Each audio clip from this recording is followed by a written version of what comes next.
Welcome to Drinking on the Edge. I am your host, David Fuhr. Joining me here at Radio Free Rhinecliff studio is my producer, Jen Hammoud. And we are taking a look into the wines of Palestine. This is one of the few areas of the world where wine is produced that I have not yet set foot in to examine its wines. Now, I've had some of these wines since 2015. Courtesy of Jason Bigjaya, who's joining us here from Florida. Is it, Jason? Yeah, I'm in Jacksonville, Florida.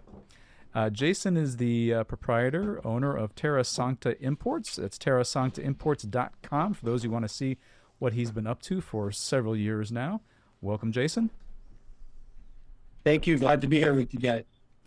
And joining us from Palestine is Seri Khoury of Philokalia winery. Welcome, Seri.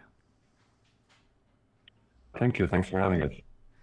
Jason and I first met going back to 2015, the first Origins of Wine Civilization conference I organized at the San Francisco Wine School. My partner Miriam was there. I did the one in the Smithsonian. That's right. The next year, Yeah, and Fadi of Cremisan Winery, who might be joining us in a bit, he joined us by Zoom, and Miriam was there in person. Yes, I remember Miriam now, of course. And in 2017, the Origins of Wine Civilization got moved over to the East Coast at the Smithsonian Institute, and was much more expanded version. And Fadi zoomed in again. Jason was there in person. I was there in person. And the greater DC wine-loving public and the wine trade had a chance to try your wines, possibly for one of the first times ever. Yeah, and Cremisan has been a foundational point of your portfolio ever since. Philokalia is a bit newer to it. And not only that, Terra Sancta has really kind of expanded quite a bit its range of wines. How many states, may I ask, are you represented in these days, Jason? States, probably about 30 states, but that's not necessarily just for wine. That's really good. And it's not as though the world is knowledgeable of or even clamoring for Palestine wine. There's plenty of great wines out there, as I've discovered. I've been to a lot of the neighboring areas for wine. I've actually set foot in Egypt to research and write about its wine years back, and had a great time in Jordan with Omar Zumot of his namesake winery out there. And Omar, shout out to him. He's making some good stuff there. And I've been in Lebanon a few times, and even once in Syria to check out what was going on there. The early versions I had up there were grown at extremely intense rocky limestone soils at a relatively high altitude above Latakia, about 45 minutes east uphill. Can you, Jason, and you, Seri, comment a bit about wine's ancient role in this part of the world, and give an overview about what happened in ancient times, but give an overview what's been going on with Palestine wines in the more modern sense? Starting about 10,000 years ago in the 7th or 8th millennia BC, you had the Natufian civilization in this area of Palestine that domesticated wild plants such as olives, wheat, and grapes. And since that time, grape production was started in early Canaanite times when they started to have wine. And you ask a very pertinent question for this moment, because the Palestinian artist who's based in France who got me into wine, Nasser Soumi, has just launched a book. It was about 40 years of research on Palestinian wine history that's never been sort of compiled into one document. And it's just been launched. Unfortunately, it's been launched in French. And the interesting thing about it is the mention of the hundreds of historic sites that they discovered for ancient winemaking in the country, documented by location. So the Canaanite period was very famous for wine export and olive oil export. The ancient Egyptians wrote about Palestinian wine, prized it, some of it was buried in the tombs of the pyramids. And now these jars, called the jars of Abydos, are placed in the Louvre Museum. French historians would talk about Gaza wine merchants, Grégoire Latour in the 7th century, selling wine in Gaza. Obviously, the Byzantine period was very rich, so the Israeli Antiquities Authority discovered a site next to Tel Aviv in a town called Yavne, just during COVID, about 2-3 years ago, that had the production capacity of 2 million liters of wine a year, including its own amphora factory on site. Up until the early Islamic period during the Umayyad era, so the largest wine press in the Middle East is found in Hisham's palace in Jericho. So things really dwindled off much more in the later Islamic period, most notably during the Ottoman era. And then the modern period, there was a gap. Wine became much more just a domestic activity for people. Up until Cremisan was established in 1885, if I'm not mistaken, by the Italian monks in the area, where an industry took on a more modern face. A few others came on along with the years, and most notably after the Oslo Peace Accords in 1993. So we had more interest in wine and beer production in the area. And since then, I think we have about 4 or 5 in the West Bank, and maybe a few more in the pre-Israel Palestinian areas that produce wine. I would say probably about 10 producers or a dozen so far. And most of those are working with international varietals. Cremisan was always focused on the native grapes, and since then, myself included, some of us are more focused on the native grapes since then, so sort of trying to trace back that history. That was very interesting. And if you could, can we speak a little bit, if there's anything more to add about that at this point, if you can talk about the particularities for the wine novice, about the climate, the soils, what are the basic foundations of growing and making wine lately in Palestine? What does nature bring? If anyone would take a look at the map, just geographically, Palestine is a rather unique place in the world. So it's the meeting of Asia and Africa, along with the Mediterranean, closeness to Europe. It's the ideal sort of climate for grape growing, where you have about a moderate range of temperatures, a good fluctuation between day and night. So you have good sugars in the morning, but also obviously the acidity develops by cooler evenings, about 400 to 500 mil of rain a year, which is ideal for the grape wine. It needs also some struggle. Does the rainfall come at the advantageous time during the growth cycle, or does it come at difficult times? No, it comes in the usually good times. So we're talking about winters and springs, and then from late spring up to harvest, we typically have no rains, and hence less challenges with mildew or funguses for the vines. But then you have a variety of microclimates. So you would have people growing wine even since Byzantine times in the desert in the south, up in the mountains up the West Bank, and this mountain range would trace from the West Bank going up all the way to Lebanon and Syria. If you look at the Jordan Valley, so it's on both sides of the valley. That's why you mentioned Zormut and Jordan, so they have the other side of the hills, right? And along those 2 mountain ranges all the way going north towards Lebanon and Syria. You have some other growing regions closer to the sea. You have quite a variety of terroir, or let's say microclimates, that can be giving different expressions for grapes in terms of winemaking. The influence of the Mediterranean Sea there to the west, is it a minor or major influence, would you say? It's hard for me to personally know, because I'm producing in the West Bank. So we're at the top of the West Bank hills. So in a sense, we get a lot of those rains just from the top, but going a little bit eastwards, they get much less rain. I can't speak about the people who produce closer to the coast, because it's an area off limits, so to speak, for ourselves. Understood.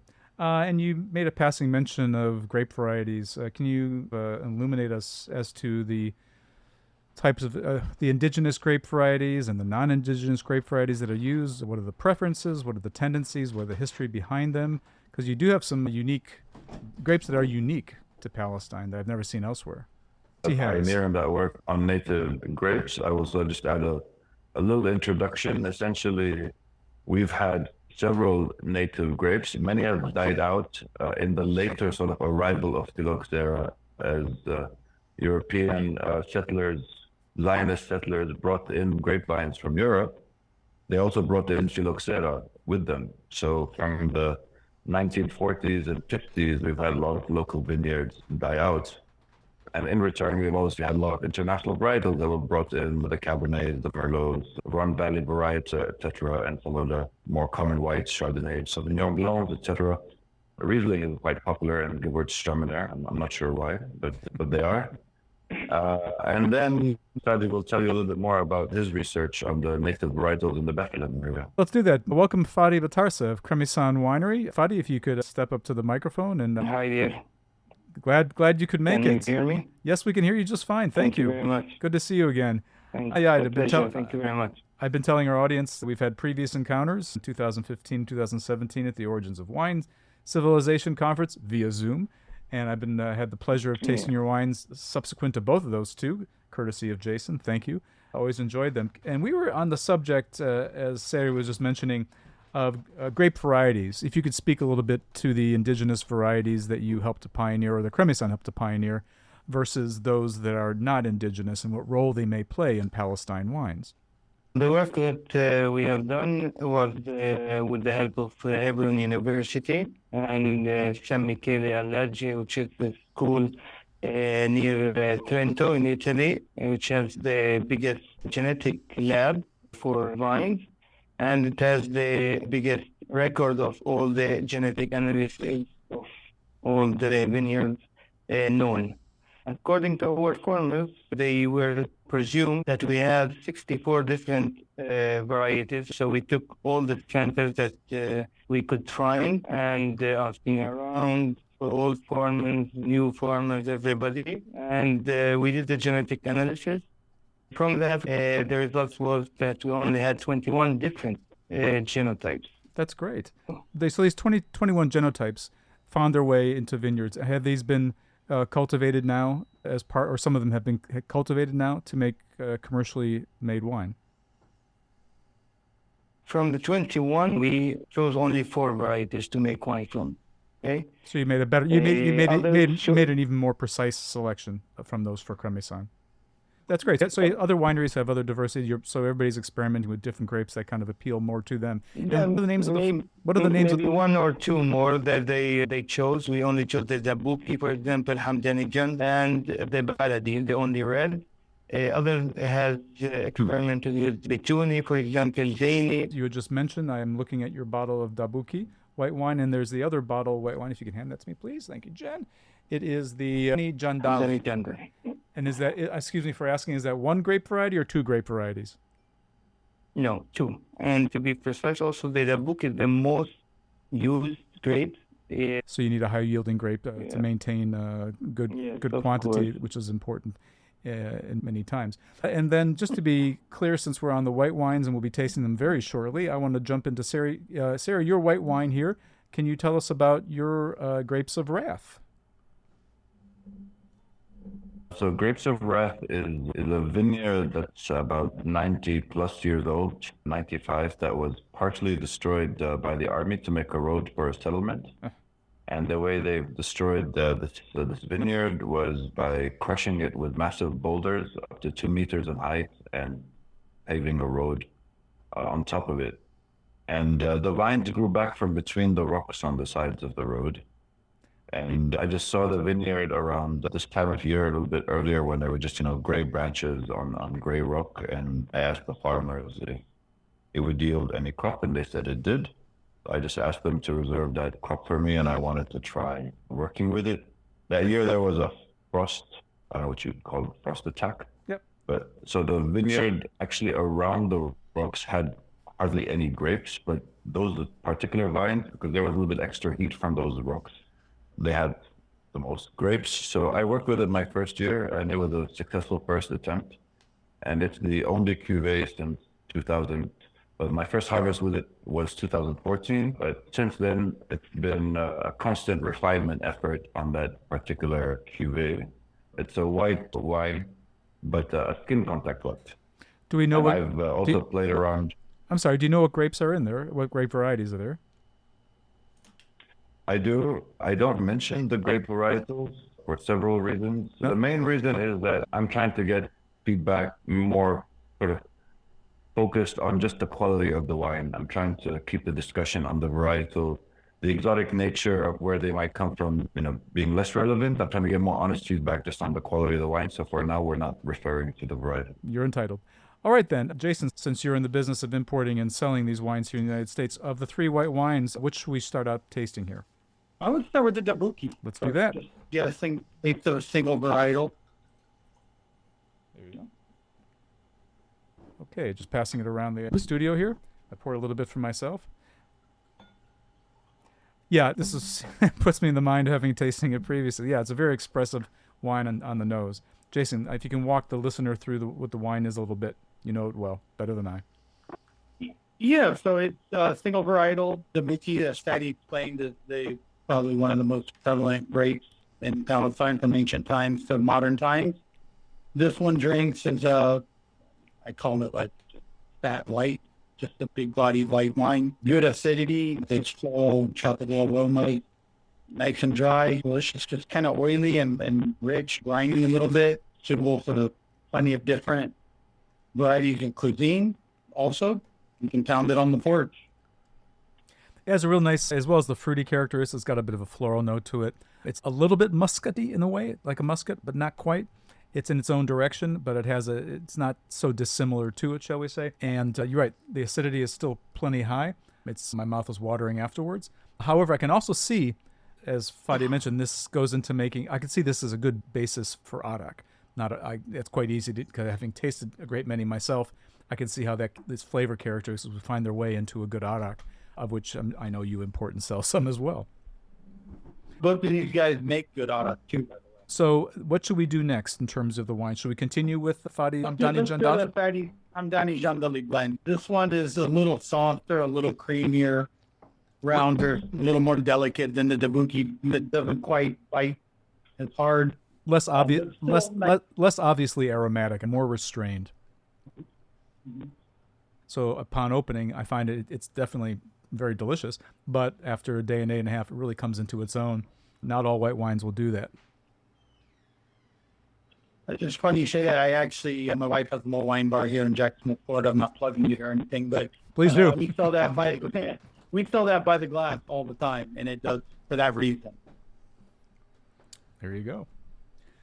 Okay, Fadi, you want to comment about the wine a little bit? What each of these two grapes lends to the blend, perhaps, would be a nice thing to hear. Yes, of course. First of all, it's about the book little bit. The wine that you have, the style of the white wine that we normally do is that we like the wine very aromatic, very fresh, acidic wines. The Dabuk is very also mineral wine that Jason said has a kick, acidity and minerality, which gives it freshness and suitable for drinking it with mazda, for example, with fish, and it's very lively wine. Whereas the Hamdani Jandali is a little bit more, body with the lively acidity, but not as much as the Buki combined with the minerality. So less minerality, very fresh with the aroma, mango, but the combination that we found 50% Hamdani, 50% Jandali was the best combination that we chose to go with. Together, the two together give one more aromatic, the other with the acidity and the body. This is what we have combined. And I have heard that what you have said, that it opens up even more. The book is more straightforward. Then the Hamdani Jandali has the complexity and can open up. If you open the bottle like a red wine a little bit before, you can sense all the characteristics that you are looking for. Yeah, the wines are easy to drink upon their opening, but certainly, especially with the second, the blended wine, will do better with a bit of time given to it. Let's move on to Sari's Grapes of Wrath, which she said is a wine that's made with a fair amount of skin contact as part of the process. That's a style of wine that's really come up and risen in recent years, especially in the major U.S. markets and with younger people. Jason was kind enough to provide me with some of these last year as a sample. That's a different. This was a 21. Last year you had the 2020. 2020.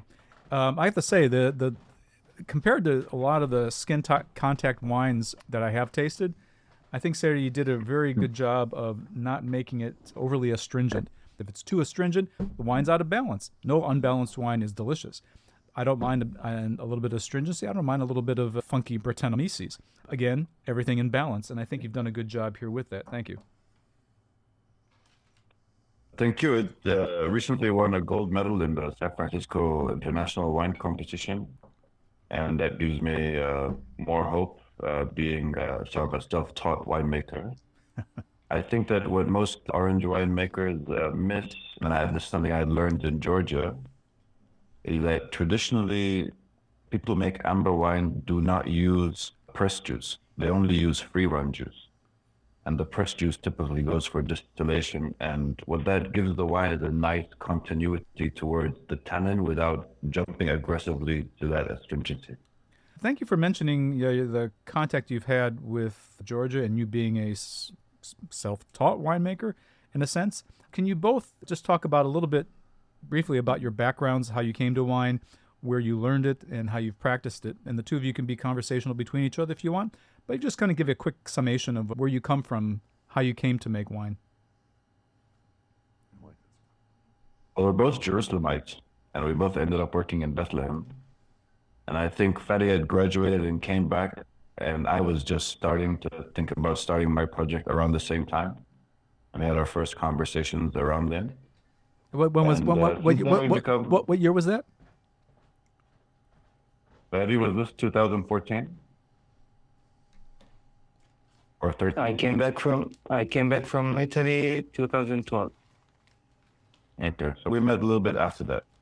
For myself, I'm an architect by training, by profession, and while I was working in Paris, I had the good fortune to meet someone who had taught me about Palestinian wine history, and I thought it was inspiring, and I was looking for a change of career that gave me more opportunity for creative self-expression and more artistic work, and I found this avenue worth exploring, having come from a place with such a rich and colorful history compared to the grayness of the present moment. So I thought to give it a try. That's how I got into the wine, basically. How about you, Fadi? Funny story. I haven't even drank wine before going to Italy. There was a project to part of the Cremisan winery, the project, renew also the machinery and everything, and they thought that they can send people from Arabic people to study in Italy and then take control of their responsibilities in the winery. And at first we were 3. So the idea was to have an agronomist, winemaker, and marketing, maybe something like that. But so I was only still 17. I went to Italy for 4 years, studied in the University of Trento and Udine for 3 years. So the first year was learning Italian, working at wineries to at least have an idea of the culture. And I fell in love with the idea. I fell in love with the whole culture of wine and the Italian way, of having every meal a different wine depending on the meals and the agriculture and everything. From the first year, I came back every year, of course, to work in Cremisan for the 3 months vacation that we had from the university. And that's it. I graduated in 2012, but started working on the native grapes as a teacher from the second year that I was in Italy, because I love the idea that every part in Italy, for DOC or DOC, for example, they had their own varieties. Everybody was concentrating on the varieties that they had, and that makes them special in the market. So I wanted that also to be present in Palestine, and to take the name of the place of Bethlehem and take it abroad, and see also that to show the world that we have special varieties that no one has in Bethlehem also, and to see if they can compete with international varieties. Fadi, you were fortunate to find yourself in Italy. Of course, that's one of the epicenters of wine culture. Congratulations for that. Yeah. Whether it was conscious or not, you started out at a good place. So, in terms of where you're located, there's a limited number of winemakers you can have contact with. It begs me to ask, the Israel production wines are big and widespread and well exported. Do you have any contact with your Israeli counterparts in terms of sharing knowledge, techniques, information, or things even before the recent blow-ups? Have you had any contact with your Israeli counterparts in terms of sharing details or information and supporting one another, as many people do throughout the world?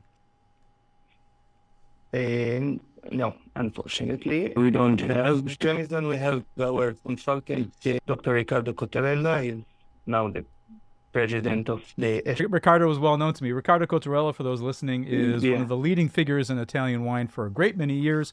He is the president, as Fadi has just mentioned, of the grape growers or the Vintners Association, not wineries, but Vintners Association in Italy, which is a big deal. And he's a wonderful spokesperson. He's spoken at conferences that I've organized as well. Please continue, Fadi. Yeah, so we worked with him, and he was one of the people that chose these 4 varieties that we are working with, seeing the results of the micro-vinification that we did for all 21 varieties. So he had the also hand of choosing these grapes. And everything we have and we want, we can get from him. But other than that, there's no collaboration between the Israeli wineries, because also, unfortunately, they take everything in a sense that nowadays, for example, the media and everything are very powerful, people, and they can say a lot that we normally as Cremisan, we are not a business. Fadi, I'm sorry to interrupt you, Fadi, but taking this into a slightly different direction, Jason, in terms of selling Palestine wines in the U.S., and you are really, truly a pioneer in this, and I've really admired you for having blazed this path. How is it you've encountered the ups and downs here of marketing these wines in the U.S.? Clearly, there's been more ups than downs, because the growth in your business since we first met each other in 2015 has been tremendous. So can you please speak to how these wines are perceived by the U.S. wine business and wine consumers, if you could? And then we'll get into the rest. I think sure. I think we're in a pretty cool era of wine where people are experimenting more and want to try different varietals. So it helps that I have these varietals that people have never taken. I want to bring a skin contact with indigenous Palestinian grapes to somebody. They're going to want to try, even if they normally wouldn't be taking a meeting that day. Or a blend of 50% Hamdani, 50% Jandali. No one's had those grapes. I can generally get a meeting, so that helps. And then the wines tend to over-deliver, right? When I pour them and people taste, they like them. When I discovered these wines, these Palestinian wines, not just Cremisan, but some other wines that I discovered back in 2012 on a visit to Palestine for a family wedding, I was already in the business of selling wine as a restaurateur, and my wine list used to win awards, local awards here in Jacksonville, Florida awards, not James Beard or anything, but we win awards, the best wine list, most eclectic wine list, things like that. And I knew what I was tasting, and when I was in Palestine, I was genuinely impressed. Everything I had there, I was speaking the local varieties, the local wineries, the local wines, and everything I had was as good as anything I was selling in Florida. That's kind of what inspired me to do it. And there's definitely been downs, more ups, as you say. 2014 was a downtime for sure. There was another war on Gaza in 2014, but at that time, that was a little different than what's happening now, because then people were taking Fatty's wines. Instagram wasn't so big back then. It was more Facebook. And there were like viral Facebook videos of people pouring the wine down the toilet, things like that. And my distributors are calling me saying people are sending the wines back. They're returning wine. What do I do? And fortunately, most of those distributors stuck with me. And we seem to be in a different place now, because after at the onset of last year's war on Gaza, we had the opposite reaction, and we sold out. We had just landed a bunch of wine prior to that, sometime in late September, and it almost sold out immediately. And unfortunately, I wasn't able to reload, because the importing landscape just got a lot tougher.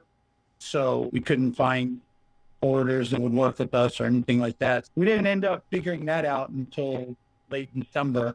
By that time, we'd missed the OND, as they say in the business, October, November, December, which is when everyone makes the money, right? That's it.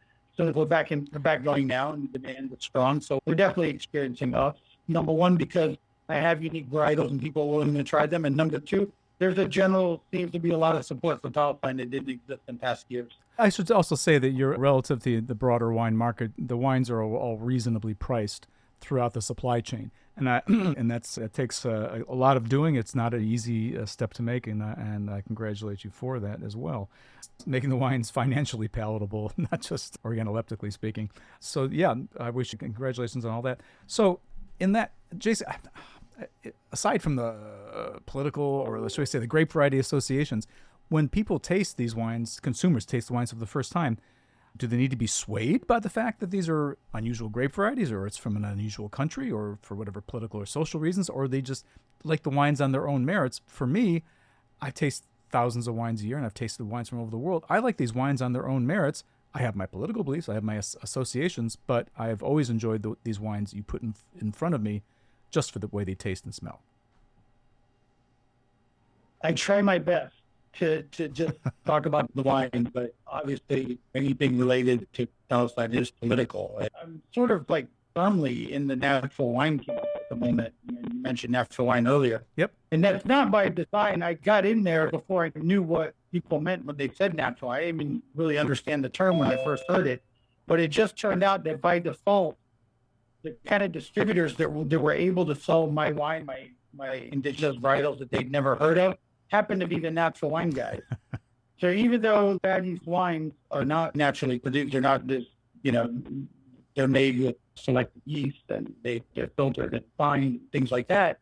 The people that were selling them were the natural wine distributors, and the ones that had success selling them, because they were more comfortable talking about indigenous grapes or grapes that people hadn't heard of. But the fact that there's this chain community of people embracing and looking for different grape varieties they hadn't had before. Speaking of different grape varieties, we've moved into the red side of things over here in Radio Free Rhinecliff. My studio audience, producer, and I have tapped into Cremisan's Baladi.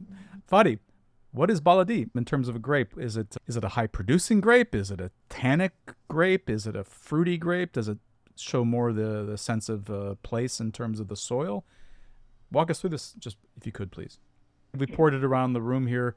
Can you walk us through briefly what type of grape Baladi is? Baladi has the name also. It means my country or a native. That's the type of grape that we sow that's not that popular for also eating. We took that and we planted in Cremisan. So the production that we are making is from Cremisan vineyard for the Baladi, whereas the Dabuki, Hamdani, and Jandali, the white, we planted them in the land of our far family, Salah, on a road that goes to Hebron, because also we wanted to protect their lands from being, taken, and this is why also we planted grapes over there. Can you just tell me about the grape itself, the flavor of the grape? See, I'm tasting this in the glass. I'm having a fresh quality. I call it a very light. fresh, a little bit of spice with the ripe It plums, does. blackberries. It's also acidic, very soft tannin. So it's a light-bodied wine. We use, for example, old barriques for the Baladi grape, not new ones, because we don't want the birds to cover the characteristics of the grape itself. It certainly doesn't. It certainly doesn't. And the freshness and the acidity really helps to support the wine. I'm enjoying it by itself, but I'm thinking, oh my, I would much prefer to have this with a rich wintry dish right now, to a fatty dish to get the acidity to cut right through it. Let's move on to the last wine of the evening, the Philokalia red wine. Okay. I just wanted to let you know that Yep. because of the COVID in 2021, we had the grapes, of course, in Cremisan, so we didn't need to make it a red wine, so we started making also a rosé from the red wine, from this Baladi grape. So now we added to our collection of native grapes also a rosé from the Baladi, also with all the fun that you said about the Baladi, but in a rosé style. I have a clear imagination of what that would smell and taste like right now. Yeah. Okay, so we poured the final of our 5 wines for the session here. The red wine Philokalia, the Anima Syriana. I presume this is another natural wine from Saudi. Can you tell us a bit about this 2021 bottling?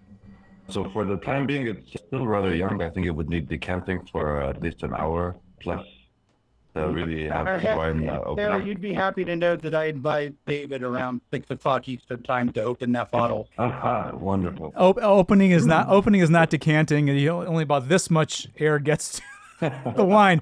I believe me, had I been informed sooner, I would have double decanted it a couple hours early. But here we are, and I encourage my studio mates here to grab a taste of this wine if they haven't already.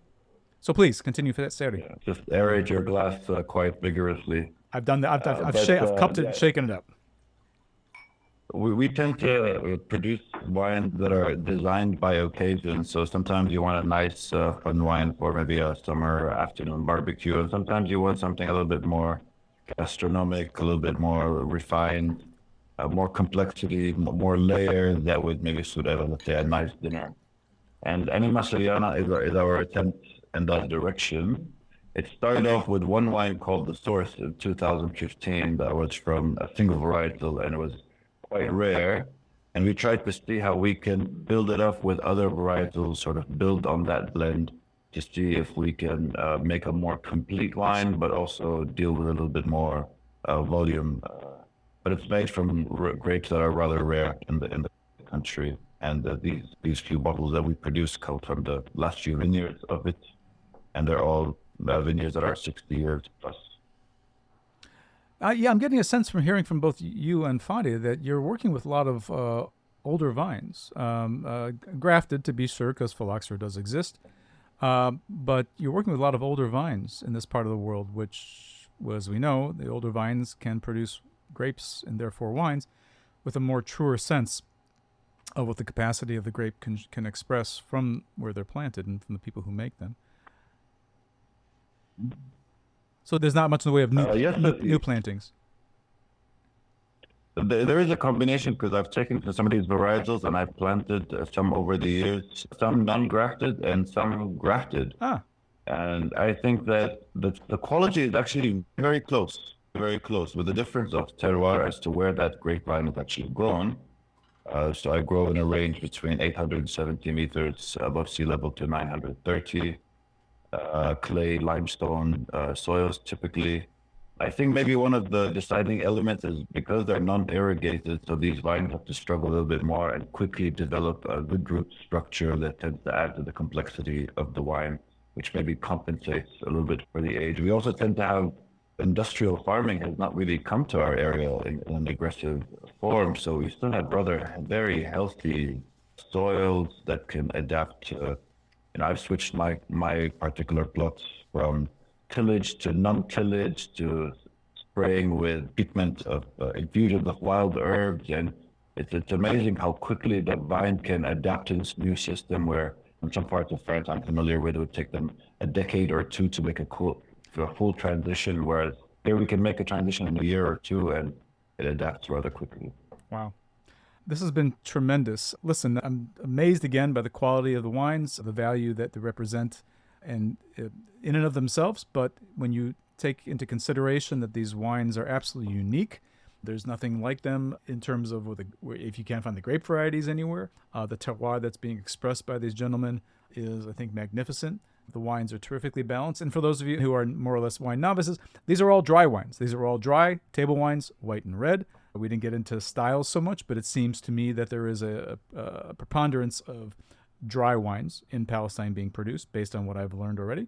They can come in different ways, but they're dry, whether sparkling, still, red, white, rosé. Of course, look forward to trying that baladi someday. And is there anything else you gentlemen would like to add before we wrap this up?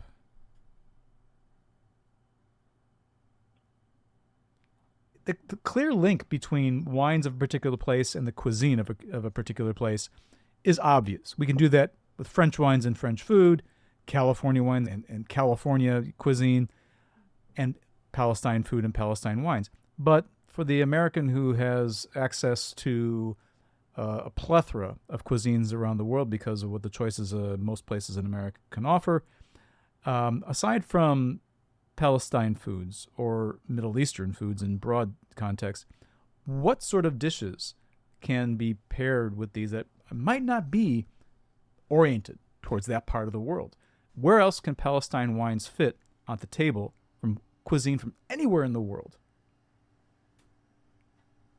At least as far as Philokalia is concerned, the question of relationship to food is very fundamental. Starting off this project, I always thought that any original wine culture started off with this relationship between local wine, local cuisine, and local climate. And that's the reason I make a skin contact white, because if you think of a typical meze, which is a mixture of small dishes, similar maybe to tapas in concept from our area, we have a lot of flavors being combined. So you need something more in the white grape variety style, but the orange wine gives you a little bit of structure, a little bit of an anchor, whereby you can go towards each dish and come back and refresh the palate. And because we also have quite a few acidic dishes, we tend to use a lot of lemon in our food. I tend to think of the wine as not so much in this duality of acidity in the wine versus the fat in the food, but more like to place the wine between the meze, the more vegetable-oriented, fresher dishes, and the main course, and sort of place the wine in between. That's that direction. And this time we produce another red called Stubborn Saints, which is meant to be served chilled, and I think it's ideal for a little bit of the spiciness found in the food.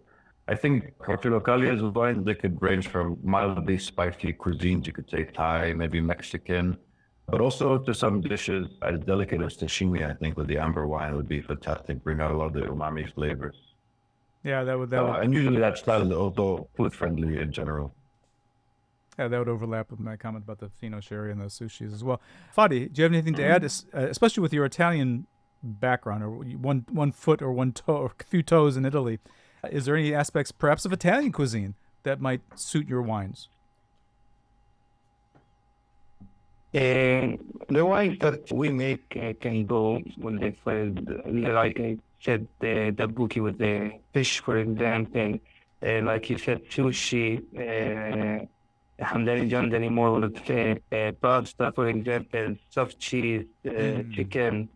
That you can combine with the balad. You can go also with barbecues, game meat, for example, spice sausages, sauteed mushrooms or something. They can adapt to different cuisines. What Shari said, we have our own cuisine, of course, and when any wine fails in Palestine, you always have an everything. We'll save that for another episode of Drinking on the Edge. Jason, you've been in the trenches getting these wines out to the American public. What are some interesting tales you have to share with us about pairing these wines with food? Yeah, Patty mentioned barbecue, and I was nodding. Grilled meats. Every culture has grilled meats. I think all these wines go well with grilled meat, not just kebabs, but like chapati and American barbecue. Or as long as the sauces aren't too heavy, these wines perfect for grilled meats. It's grilled meat. Yeah, I also when Fadi mentioned his hamdani jalani with jandali, with soft cheeses, I immediately clicked onto that with a Port Salut or a really ripe brie. I could see that pairing nicely, and with a cold chicken with a bit of curried mayonnaise, I could see that too. And I was at a restaurant. I was at a restaurant in San Francisco doing a pairing with some Cremisan wines quite a few years ago. The restaurant doesn't exist anymore. It's a COVID casualty. But they were pretty exotic restaurant. They paired the dabuki with sea urchin. That's probably the craziest pairing I've had, and it worked. It worked. Talking about this has been fantastic, and in talking about food is unfortunately brought a little bit of thought to what's happening currently with folks in Gaza who are having a hard time getting any food just to live. For those of you who care about this, care about good wines, look for TerraSanctaImports.com. These wines are available, as Jason mentioned, in a good many locations. And if you have any political feelings about this, look, my dear father Howard taught me a long time ago, vote with your wallet. And find these wines in a great many places at your local stores if you can, or via the web. Jason, Fadi, Sadi, thank you for joining Drinking on the Edge. Thank you, Matty. Thank you so much for having us. The pleasure. Thank you.